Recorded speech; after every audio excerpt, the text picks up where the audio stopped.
దిగిదిగితే తత్త హత్తై తాం దిగిదిగితే తత్త హత్తై తాం దిగిదిగితే తత్త హత్తై తాం దిగిదిగితే తత్త హత్తై. ఇప్పుడు ఒక కొత్త పాఠం చెబుతాను, ఒకసారి చూడండి.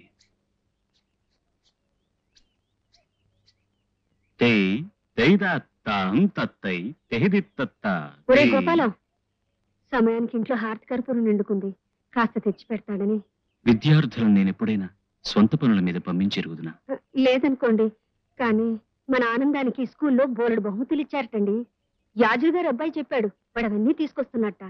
కాస్త దిష్టి తీసి హారతిద్దామని. ప్రియమైన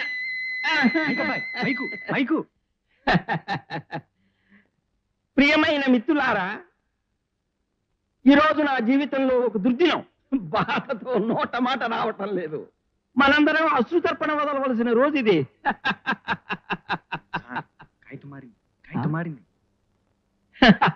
మిత్రులారా, పొరపాటు మానవ సహజం, మరేం పర్వాలేదు. ప్రియమైన విద్యార్థిని విద్యార్థులారా, ఈ రోజు నా జీవితంలో ఒక సుదినం. ఇది మనందరం ఆనందించవలసిన రోజు. మీరు క్రమశిక్షణతో చదివి వృద్ధిలోకి రావాలని, మీలో ఒక్కొక్కరు ఒక్కొక్క గాంధీ నెహ్రూ కావాలని ఆశిస్తున్నాను, ఆశీర్వదిస్తున్నాను. ఇప్పుడు బహుమతి ప్రదానం. 5వ తరగతి క్లాస్ ఫస్ట్ ఆనంద శర్మ.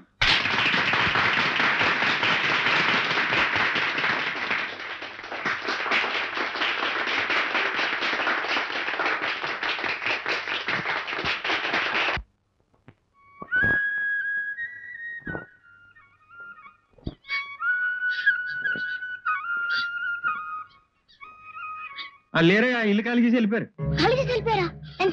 ఈ పాటి పొలి మీద దాటుంటారు.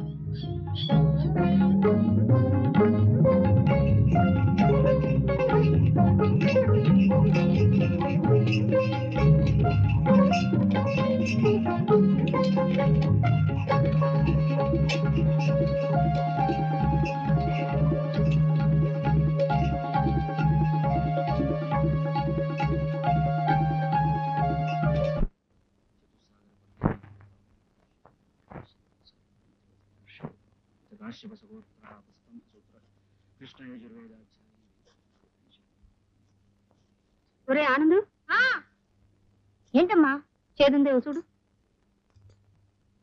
లేదు, తీగానే ఉంది.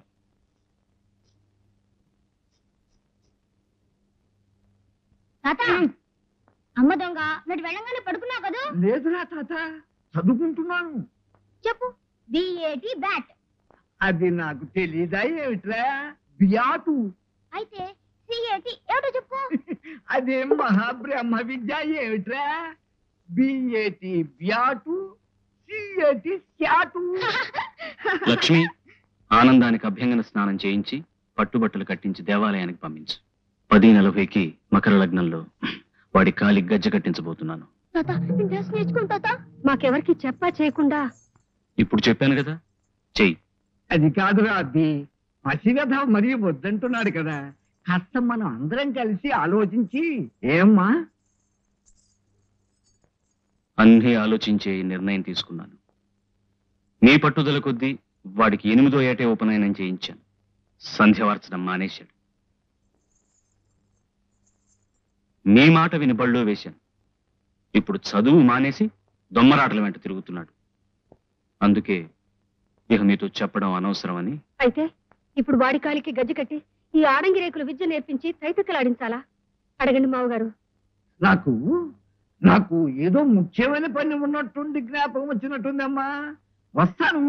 పదనా తాత, పాఠం చెబుతూ గాని. ఆగండి లక్ష్మి, దైవదత్తమైన ఈ ఆడంగి రేకుల విద్యే తరతరాలుగా మా వంశాన్ని పోషించింది. ఇప్పుడు నీకు అన్నం పెడుతోంది. అది మర్చిపోకు.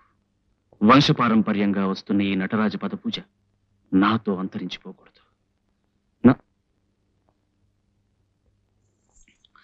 వాడిని తయారు చేసి మా నాన్నగారి వెంట పంపించు. గుళ్ళో ఏర్పాట్లన్నీ జరిగిపోతున్నాయి. అమ్మా, నేను డాన్స్ నేర్చుకోను.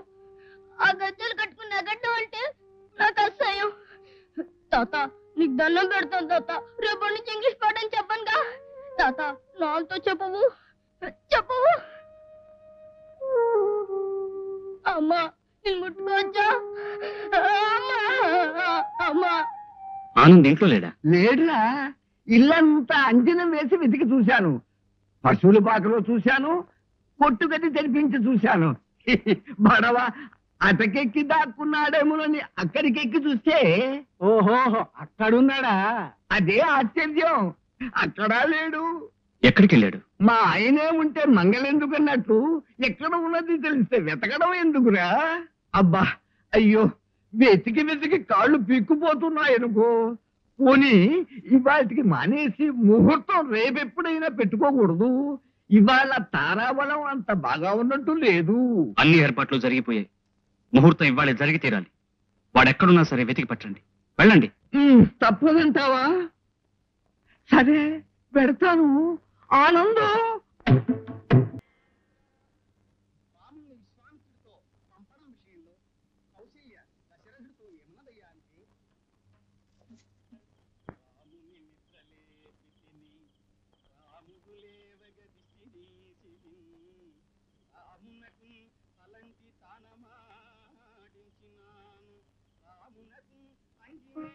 నువ్వు చదువుకోవాలి నాన్న. శ్రద్ధగా చదివి పెద్ద కలెక్టర్ కావాలి.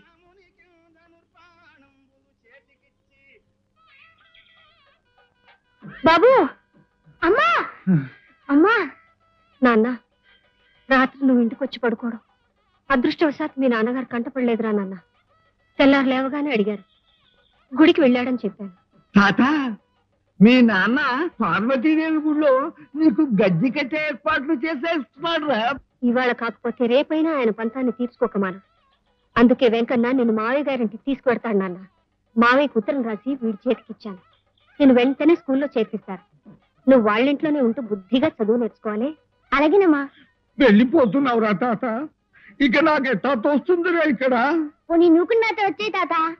వచ్చేద్దును, కానీ నేను ఇక్కడ లేకపోతే ఊరు పాడైపోతుంది. ఇదిగో ఇంత ఈ డబ్బు ఉంచుకో. ఏమైనా కొనుక్కో. జాగ్రత్త నాన్న. పోనా వెధవా, మీ అమ్మకు ముద్దు పెట్టుకుంటావు, నాకెందుకు పెడతావు? ఇక నీ జత పచ్చి పో.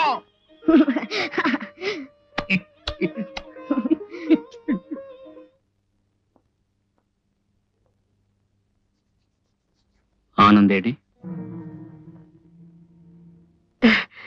మీరు త్వరగా కూర్చొని భోజనం కానివ్వండి. రాముల వారి గుళ్ళో ములుకుట్లు ఆయన హరికథ చెప్తున్నారట. మీకు అన్నం పెట్టి ఓ ఘడి నేను అటు వెళ్ళొస్తాను. నేను వస్తానమ్మాయి. ఒరే అబ్బి, హరికథ కంటే పిట్ట కథలు నాకు బాగా నచ్చుతాయి సుమి. ఒక్కొక్కటి వింటూ ఉంటే అబ్బా ఏమి నవ్వో. అబ్బా కానీ అందుకే అంతమంది జనమట. ఇసుకేస్తే రాలకుండా ఉందట. ఏమిటో ఈనాళ్ల బట్టి ఆయన చెప్తున్నారే గాని ఇప్పటిదాకా నాకు వెళ్ళడానికి పడిందే కాదు. ఆనంద్ ఎక్కడ? కాస్త నెయ్యేమ్మా. నా చిన్నప్పుడు నెయ్యి వేసుకుంటే ఆ చెయ్యి ఇటుక రాతికి రుద్దితే గాని ఆ ముజ్జుడ్డు వదిలేది కాదు. ఏమిటో ఈ రోజుల్లో ఉట్టి నీళ్లకే వదిలిపోతోంది జిడ్డు. ఆనంద్ విషయం చెబుతారా? ఉత్తరాపోషణ పట్టి లేచిపోనా? అయ్యయ్యో అబ్బి, అన్నం పరబ్రహ్మ స్వరూపం రా. అలా అలక్ష్యం చేస్తే పుట్టగతులు ఉండవు. వద్దండి, చెప్తాను. ముందు భోజనం కానివ్వండి. ఏడివాడు? వాడు స్కూల్లో చేరతానని ఏడుస్తుంటే రాజమండ్రి మా తమ్ముడి ఇంటికి పంపించాను. భోంచేయండి. నెయ్యి వడ్డించమంటారా? పోసిన కారం చాలు.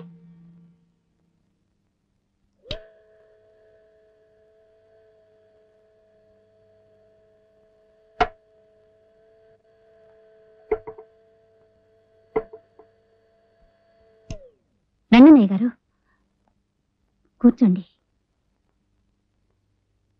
ఇదేనా రావడం? కేశవ కాలేజీ నుంచి వచ్చే వేళ అయింది. ఒక్క నిమిషం, మంచి తీర్థం తెస్తాను. ఆనందేడమ్మా? ఉదయాన్నే వాడిని స్కూల్లో చేర్పించాం. స్కూల్ వదిలే కట్టించటే బజార్కి వెళ్ళి పుస్తకాలు అవి కొనుక్కుంటానన్నాడు. హలో బాబు గారు.